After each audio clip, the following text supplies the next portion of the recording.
I was invited to give a Golden Jubilee address in Holland. Yes, the software center here. I was the youngest international. Yes, I know the place. Yes, in 53. 53. I was 35, now I will be entering my 80th year. Have you ever been back there? No. It's still there. It's still there. Some years ago with Robert's car. Just we were there. nostalgic in that reasons. So it was the first time you were in Holland? No, I was here much earlier. But first time, yes. I don't know, first or second time.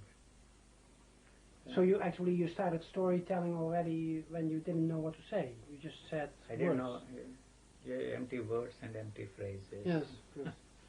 Yes. My father made a record of me, and I'm a very small kid in the cradle, and I'm acting as if I have a cigar and go like, and I'm still doing this. It's very strange. I gave a public lecture in Brussels the same year. As an international lecturer of the Peace Office. I was so proud, a 35-year-old fellow. And it was supposed to be a public lecture, and there were 28 people, I counted them. And 25 out of them were old women in tennis shoes. Sitting there with a basket in their lap, knitting some stuff for their children or grandchildren. And I used to speak for 45 minutes and to open 15 minutes for them to ask questions. Some lady got up and asked me a question, do roses reincarnate, sir? Am I going to spend the rest of my life answering such questions, addressing such people? There on the spot I decided that's the end of this kind of a lecturing. And then I walked out. But do roses incarnate? You are asking me. Is there any such thing as reincarnation? I must tell you something else. The same year, that is 1925, that was rather, my English is getting worse because I'm sitting next to an American. You see, so at that time, you see, those were the heydays of Krishnamurti's world teacher business. Yes, right. And there were 4,000 delegates. And when you are introduced to somebody, you see, I am UG, what is your name? You see, that's the way the introductions occur. And so they always introduce themselves as, I was Queen Victoria in my past life, what were you? I'm not joking, you see. No. So they grabbed all the historical figures, all the religious people, not even these names of the stars, there was nothing left for me. I was so depressed, dejected, dispirited, and disheartened, and walked away. Yes. That was the end of my interest in reincarnation. Yes. Although the whole Hindu structure is built on the foundation of reincarnation, I had great difficulty, you see, to handle, and the Theosophists believe that, you know, something fundamental. You know. And so I had problem as a lecturer, and I avoided talking to the members. I gave only public lectures and got away with that kind of thing. I heard that heaven seems to be full too. Yes. Nobody fits anymore. No. Because of the overpopulation. Overpopulation. Some priest who came back from his death experience explained that he couldn't get in. Yes. So everybody goes straight to hell now. Now it has become fashionable everywhere, the near-death experience. The near-death experience. Near-death experience. That's very strange. Yes, big. Yeah. And so I had to meet all these people in Australia and deal with them, and it's very difficult. They describe the so-called non-existing death experience in exactly the same language. This is the term you see there. And it's very difficult to make people understand that there is no such thing as death for this living organism. You see, it's a definition. You see, the doctors examine the body. If you want to use double to emphasize that it's a dead corpse, not just a dead person, they will come and examine the body and tell you that he is she or it is dead. It's just a definition, but you don't preside over your own death. You are not there. What you call you has to come to an end first, before what is called death can take place.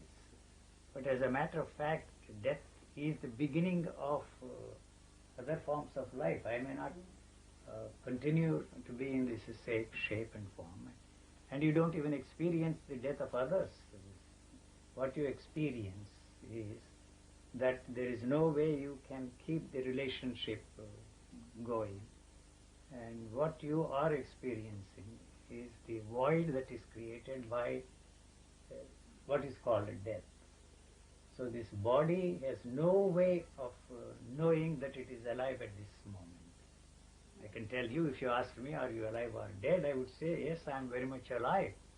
Because I have to use the knowledge that is given to me by the doctors, by the physiologists, use that knowledge and experience what they are telling me, how a living person functions, responds, and experiences things. So the same is true of your health. Health is a definition. Disease also is a definition. These are all definitions. I maintain and emphasize and overemphasize all the time that what you do not know, you cannot experience at all. Exactly. So what we experience is all learned. Knowledge that is put in, passed down to us, not necessarily as concepts, as ideas, but as something that is possible for you through the use of that knowledge to experience again. So you know Byron Katie's system, huh? Just by simply asking yourself the question, is it true?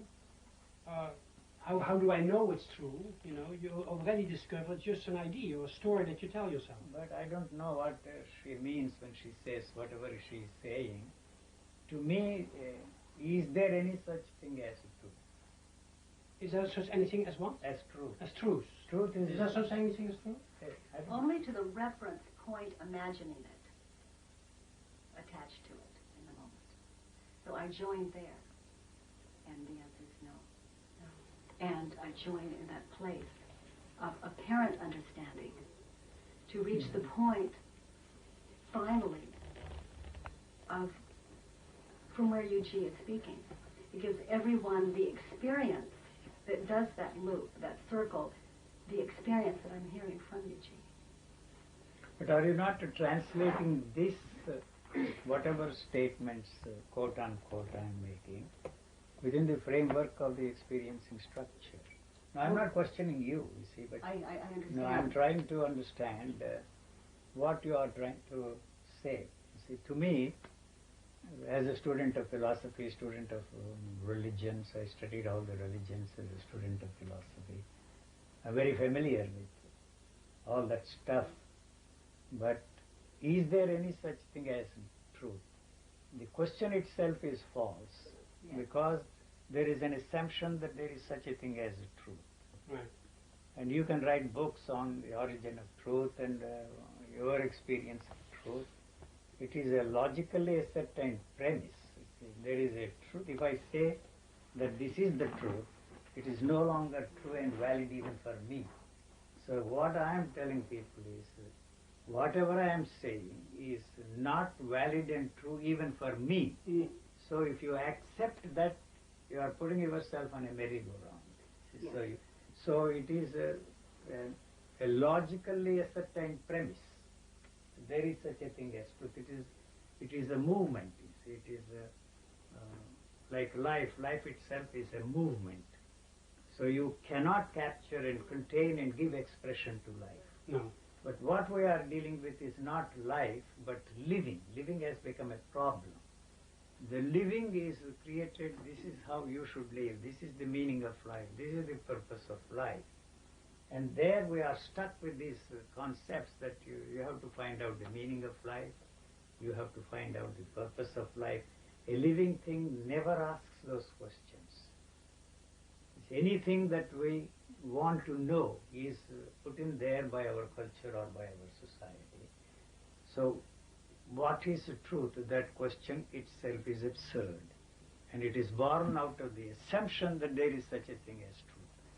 So if there is any such thing as truth, there is no way you can capture it.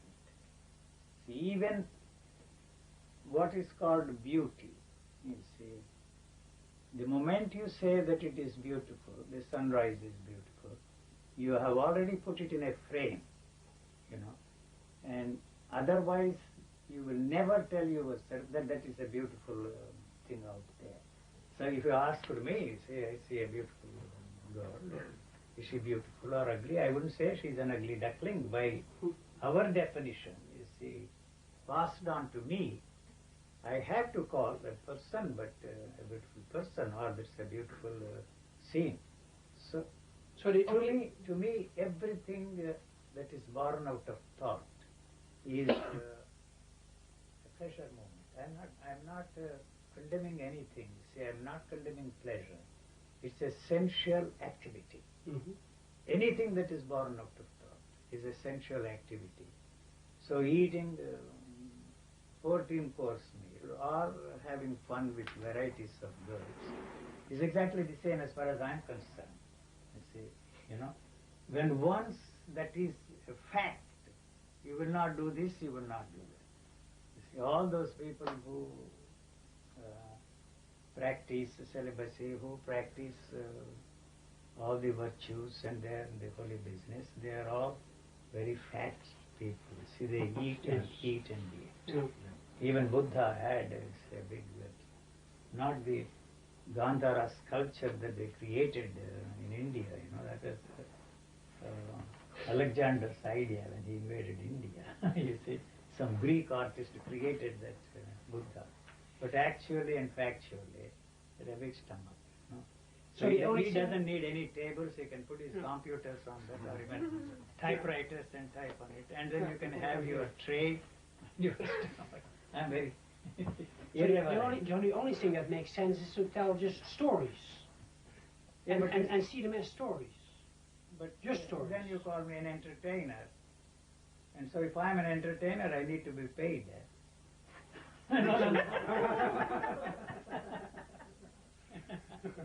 Or I entertain myself.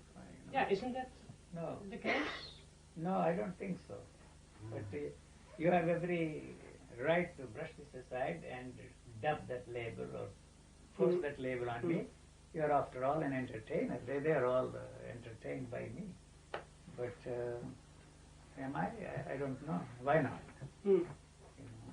It must bring some rewards, this entertainment. So for you too, it's what you tell. It's all stories that we tell ourselves, and the moment we believe them, it's like it's suffering basically. That's the way it can be heard. Yeah. And if I tell it very simply and basically, everything UG says, again, the 4 questions give everyone the opportunity to experience what the man is apparently experiencing. Nothing, no one, nowhere, nothing. The 4 questions, hearing you, UG, there's no one existing. A person could say, UG, what? What's an example? UG. You said yesterday, he's deadly. He's deadly. Yes. Deadly? Deadly. Mamma mia. Mamma mia. You know that. Here you go. What an impact, Right. So UG, from the question, UG is deadly. For you to see me as existing at all, as any more or less than you exist as a thing, I could only see as a response, just as you say, a computer coming at me. And when it's argued or dialogue done around it, we could say, UG exists. Is it true? Can you really know that? What do you get for holding the belief? These are meditations to go inside. For people who think there is existence, to go in and see the no thing, experience it, not see it. And what do we get without it? And what happens is we end up with no UG and no one to experience UG. It can't be known until it's gone into an experience. I have no interest in how people see me. I have no control over that. I don't, I could say actually that it's just me experiencing me anyway. I have no interest in it. No interest in it. What I do have an interest in is union. Union at some level. It appears to be my nature. And nothing I say is true. And as you would say, why am I talking? What I know I do like is to hear, to be in the presence of the non-presence. The union of that, the experience of that.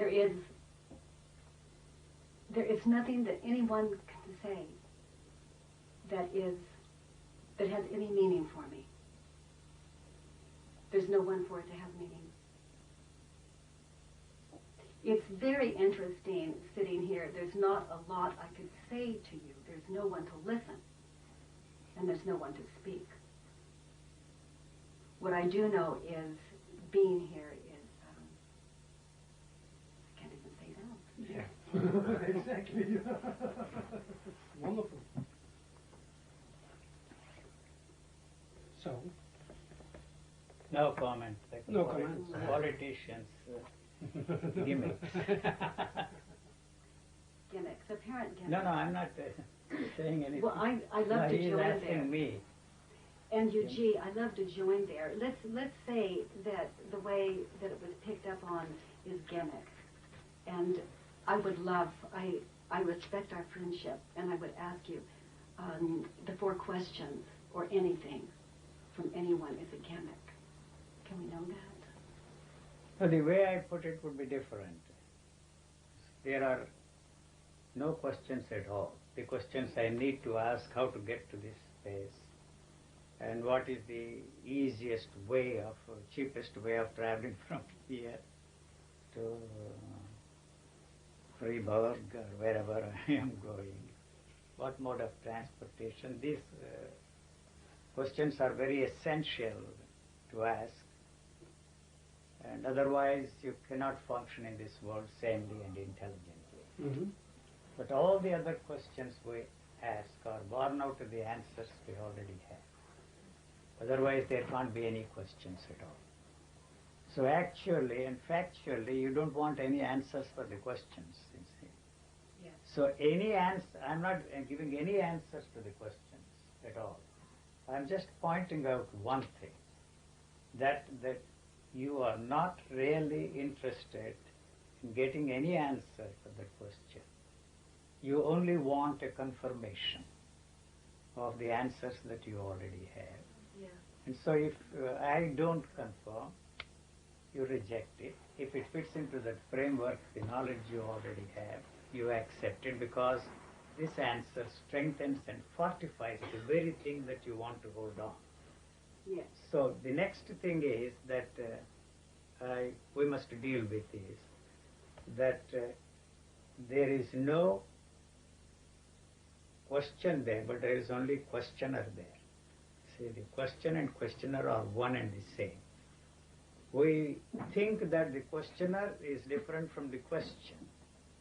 So if there is any answer, I don't have any answers for any questions except the questions we need to ask to function in this world. Mm-hmm.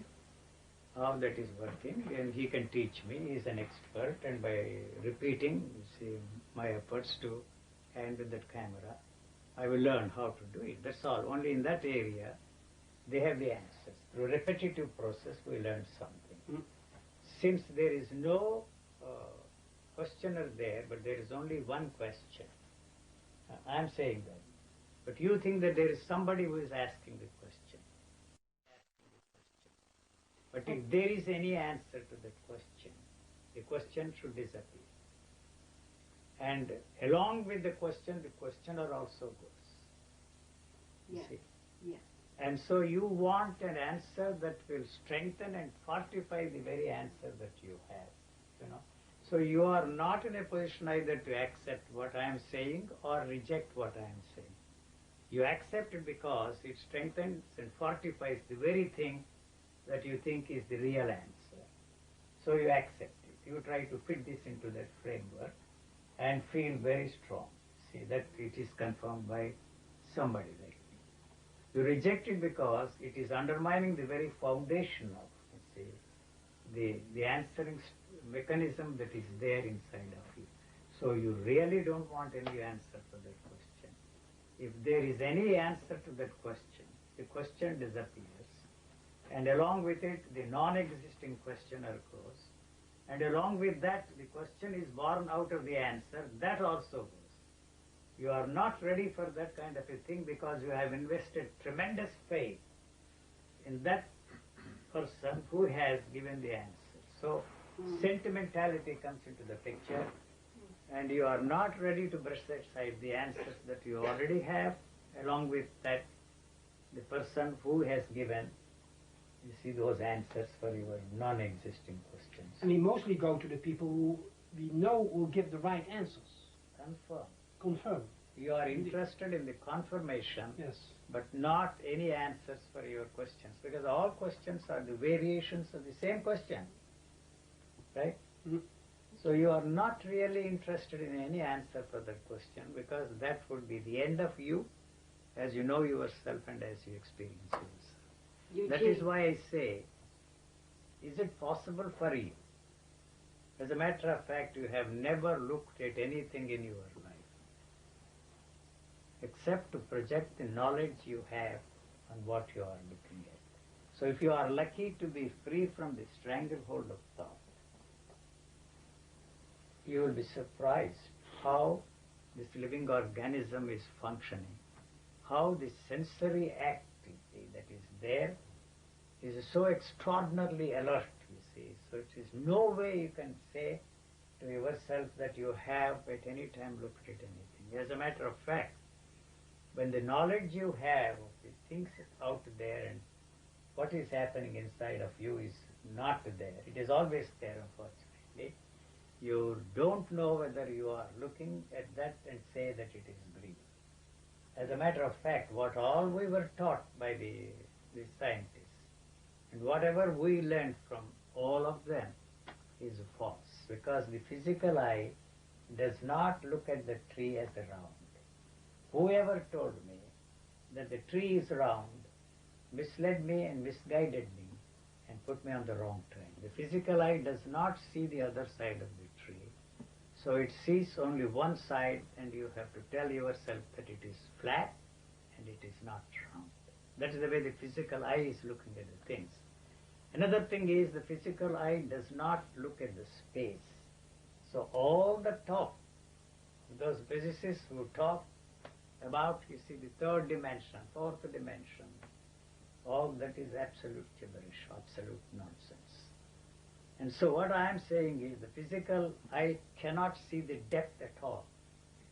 What it sees is like the painting on the wall, the photo on the wall. There is no depth. So anybody who says that I see the depth there is kidding himself and kidding everybody. So I tell people, if Einstein were to be here, I would finish him in 1 second. See, 1 second. If he is intelligent enough to understand what I am trying to put across. For example, I give you, see, this is very essential to focus on what I am trying to say. Sometimes these physicists come, and one nuclear physicist visited me. And we talked at great length about space, matter, and time. I listened to that crap for half an hour. And he said, there is no such thing as a space. Oh, I'm delighted that you have discovered that there is no such thing as a space. Does it operate in your life? I asked him. It's a theory. You are like a metaphysician coming out with the theories. Scientists are no different from metaphysicians. So if, as you say, there is no such thing as space, and you are asserting that there is no such thing as space, and you are telling me that you can experience space, you are kidding yourself and you are not kidding me. I asked you one fundamental question. You are about to make love to your wife or your girlfriend. If there is no space, as you maintain that there is no such thing as space, can there be love making? Finished. Said like this. Do you know what it means? The whole scientific thinking, we are so proud of collapses. It never occurred to me like that. But what you are saying is true, but I want to believe that you are wrong. What would happen to me? I have to work as a dishwasher somewhere to survive in this world. So all this talk that there is no such thing as matter, there is no such thing as a time, that there is no such thing as a space, and they go one step further and say what is called four-dimensional space-time continuum. It is absolute rubbish. It's as much an aberration as the religious thinking of it. They are not ready to accept that.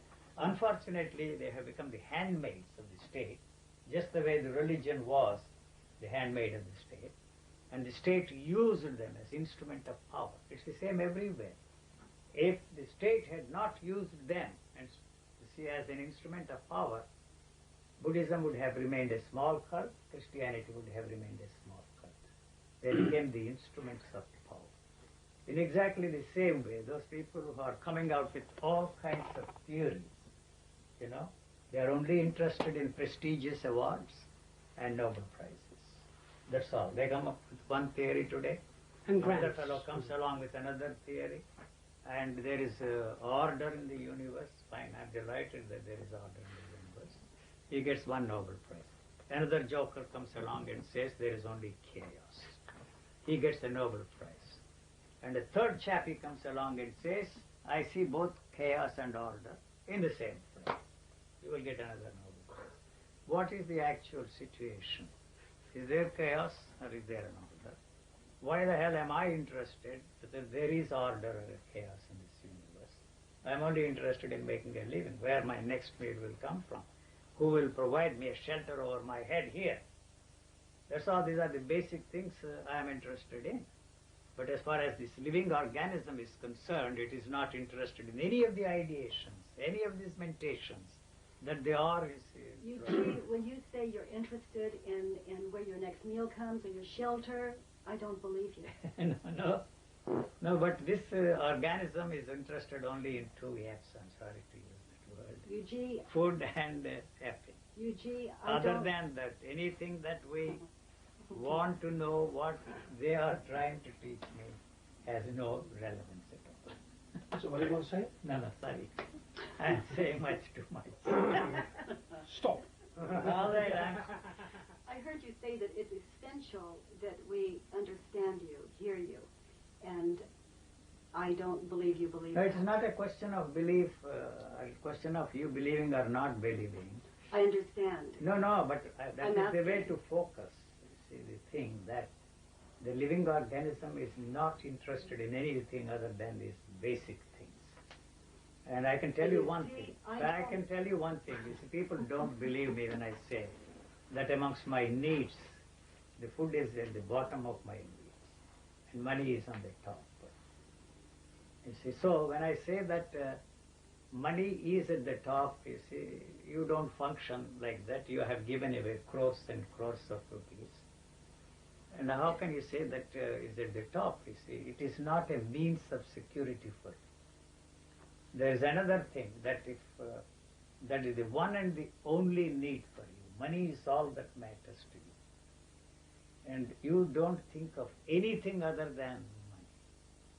And you don't even find out, you see, or ask the question, how do I get the money to take care of my food, clothing and shelter?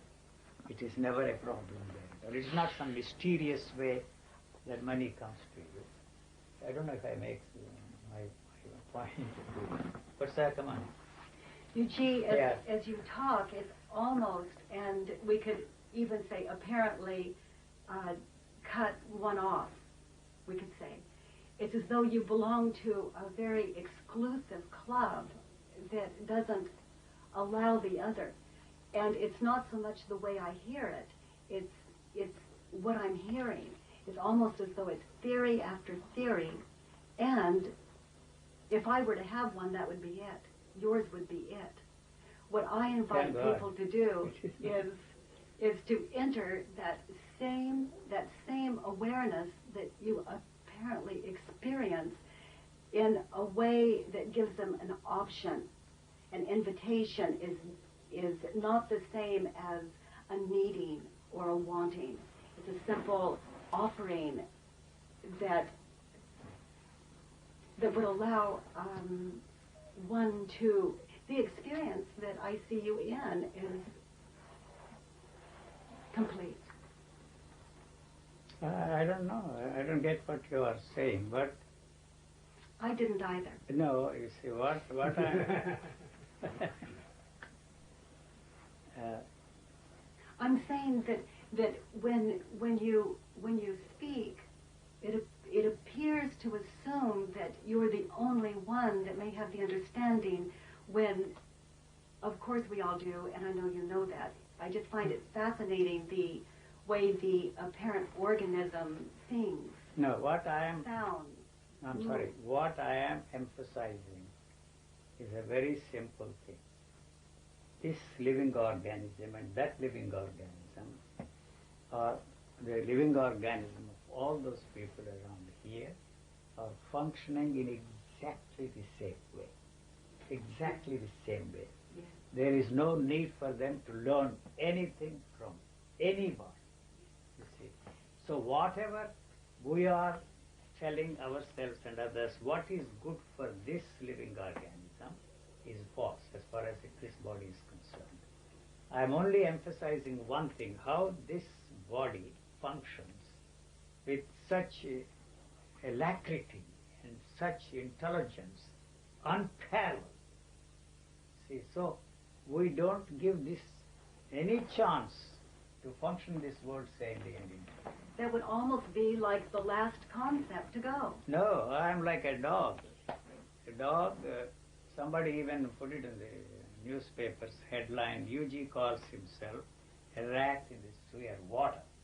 It's no different from me as far as, it is not that I tell myself I am not different from that, then that means it's the same old story. You know? Yes, I am the tree, I am that, but to emphasize the point that there is basically, essentially, fundamentally, no difference between that and me. Unfortunately, the culture or civilization or society or whatever you want to call it, created this kind of human species.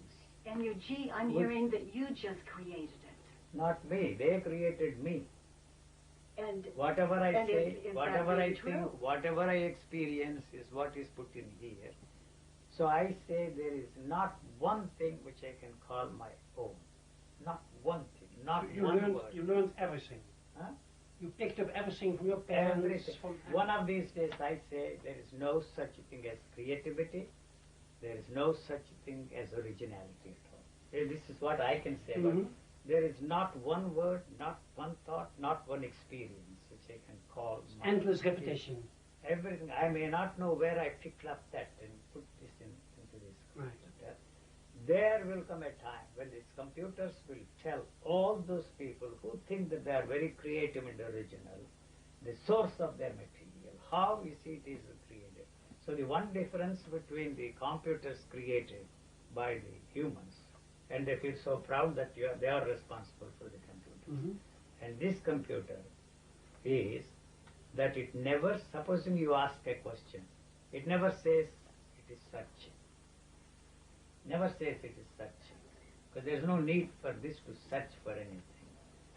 And if the is not there in the memory bank or the data bank, the information, it is silent. It doesn't even say to itself or to somebody, Yes. it is not found in the memory bank Yeah. or data bank. Yeah. If it is there, it comes out. Yeah. Yeah. So I am not involved in whatever I am coming.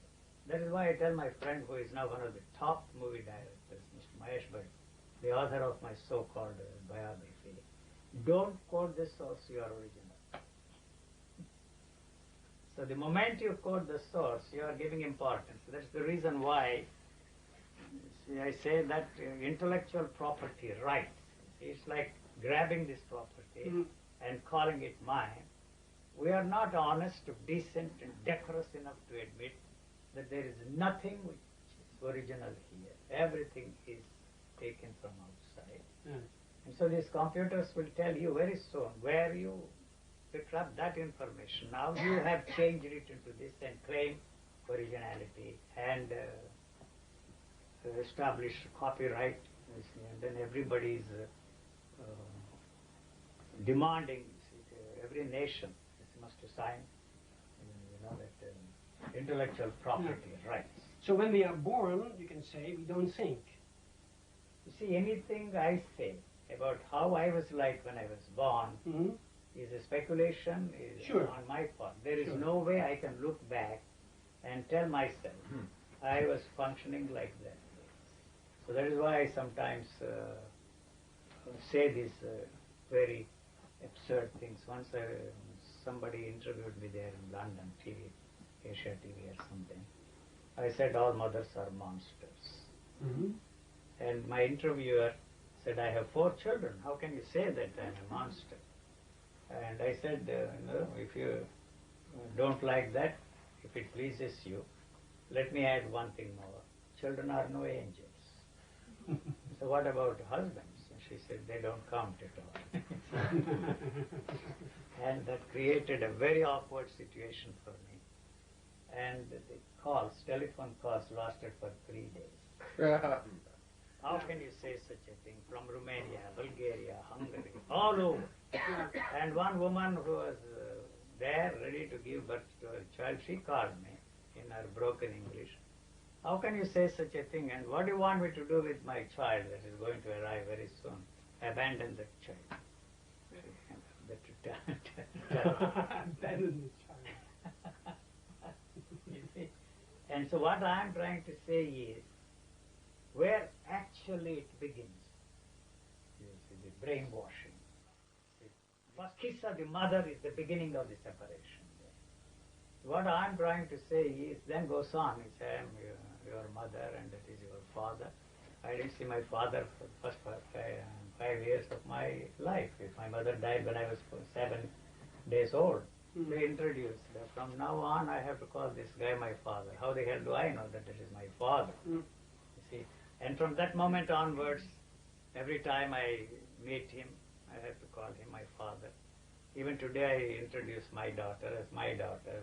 I don't have any actual and factual relationship with anybody, And so I say that's my daughter, and just to say that that happens to be my daughter and not your daughter or somebody else's daughter. This is only for purposes of communication. Other than that, It doesn't mean anything. it doesn't mean anything at all. Yuji, my experience with first existence is, it's interesting to hear you. And as you were speaking, my experience was not when Mother kissed me for the first time, but when I attached to that.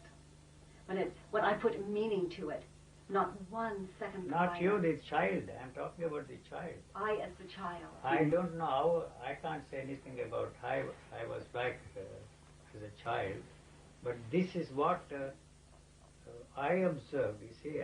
Yuji, Mother I does not learned, give me I tell anything. you, I learned more from my own son, whom I looked after for 2 years, from a few minutes after he was born until he was 2 years.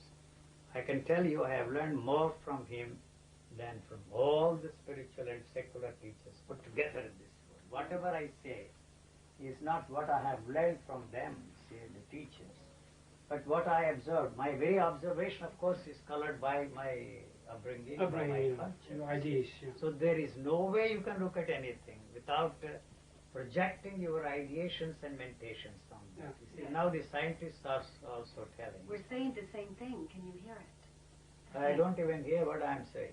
Yeah. That's my problem. What I like is when the first sounds that a human being makes, more, and mothers immediately say, that's me.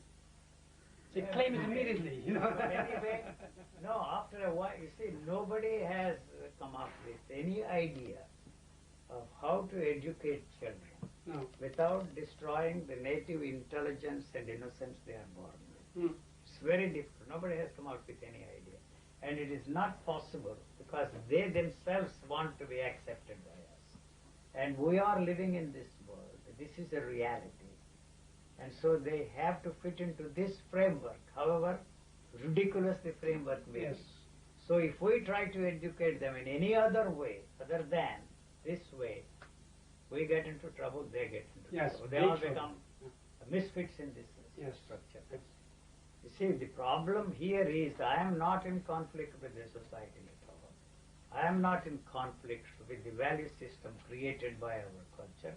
And I use the word culture, I only mean that it is a way of life and a way of thinking. Nothing else. I'm not talking of any other culture. And you can exchange that way for a million other ways. Million other ways. It's all part of that. Yeah. So what I'm saying is that there is no way you can function, survive intelligently in this world without accepting the fact that value system, however rotten it may be, I have to fit into that value system. Why am I educated? Why do I go to this university? Why do I have to acquire a tool? And I'm not hearing that you fit into to the system. I am part of this. I cannot separate myself. I cannot think of any other system, but I am not in conflict with that system. I hear that. Why people are in conflict? You see, the mad people, for example, I have known lots of them. And they have given up. They don't want to be part of that value system. And we force them. Isn't it There is the line of demarcation between me and Maddie is very thin. They don't want to fit themselves into that value system. I am not in conflict with that value system. There's nothing wrong with this value system. So what I am saying is that value system is created by our society or by our teachers as a model for everybody. And we are forced to fit into that. And that value system is modeled after the so-called spiritual teachers. You see, you have to be like those fellows, you know. That is the model for you. And you have to be like that. And so you have got to fit into this model. And this is created, that as we say, model. And this value system prepares you to be that one. Even the speaking of it almost assumes that that's your value system, and I can't hear that it is. No, I don't have any value system. I am not in conflict with that system at all. But I don't accept the great spiritual teachers as a model for me. They are all thrown out of my system. You see, so I have no problem there. See, I can function in this world without any problems. And why? People are suffering because they don't want to put themselves into that value system. And the situation we find ourselves in forces us to accept that and be part of that value system. That is why there is a suffering, that is why there is misery, that is why they have all these problems. You know? Our semantics are fascinating. Our semantics are fascinating. I don't know. So, semantics? The way, the meaning of the same thing said so many different ways. That's the only thing that we can do to emphasize something. See, there is no question of trying to communicate anything to anybody. Yes. It's not just possible. I was saying a while ago before you came. It's not a possibility. The conversation between two persons, whether it is between the mother and the child, or you see the husband and wife, boyfriend and girlfriend, your boss, your servants, your colleagues, your boss, is only for one purpose, and that is to make them do the things exactly the way you want them to do. Otherwise, there is no need for any conversation at all. You know? So forget about communication. There is no way you can communicate anything during the course of these conversations. So, but we come to a point where that fellow says that your point of view. Fine, that is my point of view. What about yours, buddy? But I have one last question because we have 5 minutes left. Good. So We have talked for 1 hour. No, we can talk on, but I have one last question. I can sit here and talk for 24 hours. I know. But if we talk, let's say we talk for 24 hours, then after it's over, after it's over, what's left over is perhaps not the words. No, but the pain But within there's it. a pain Vocal cords. and a feeling. No feeling. Only No feeling? vocal cords. And then you will have some sore throat or something like that. And nothing has happened. Huh? And nothing has happened. Listen, one thing, you don't seem to understand. This is only 5 minutes. You see, the memory, thought, consciousness, it is noise. Forget about the subconscious, unconscious, all that rubbish they talk about. So you have to, even when you are talking to yourself, you have to produce these sounds. So what memory is, nobody knows. Whatever these brain psychologists and brain physiologists and all these people are talking about, the neurons and all that, we just forget it. You have to make that noise within yourself, whether you speak aloud or to yourself. And so actually it is not here. The memory is not here. Every cell has a memory of its own. Yes. You see, it has to cooperate with the cell that is next to it because the survival of this cell depends upon the survival of the cell next to it. This is a living organism functioning that way. So you have to make noise inside of you, and you want to suppress that sound by repeating something else and then listening to the music, higher and higher decibels of noise you have to produce to suppress this sound that is a part of your living organism. Eugene, yes, I would ask you Yes. what you get from holding on to that whole theory, and if I believed you had the theory at all, which I don't. No, I am talking about the theories of others, not mine. Ah, What they have I been didn't hear that part. What There was so they much have been passion. telling me for centuries, they are not valid and true here. That's all that I'm saying. So I rejected them all. You see, then I didn't find anything in its place, nothing new. I don't even know who the hell am I. See, when somebody said that, ask that fundamental question, who am I? Go into that, the nature of your real I found only one I, and that was the first person singular pronoun. That's all.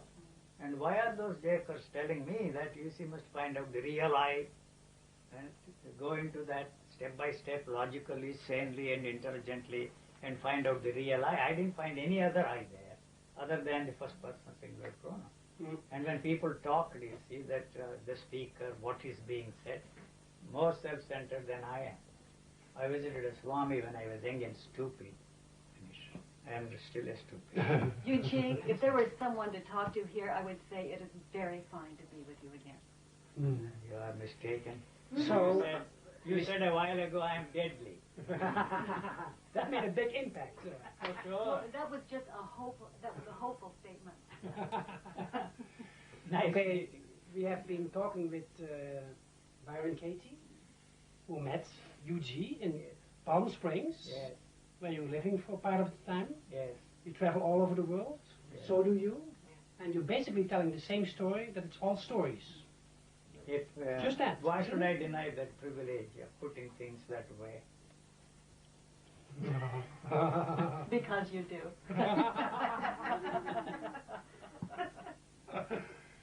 Great, thank you very much. That was wonderful. What's so wonderful about this I noise? don't know, but it feels good. Why not, Eugene? Equal is not same. Oh, I still have some tape left.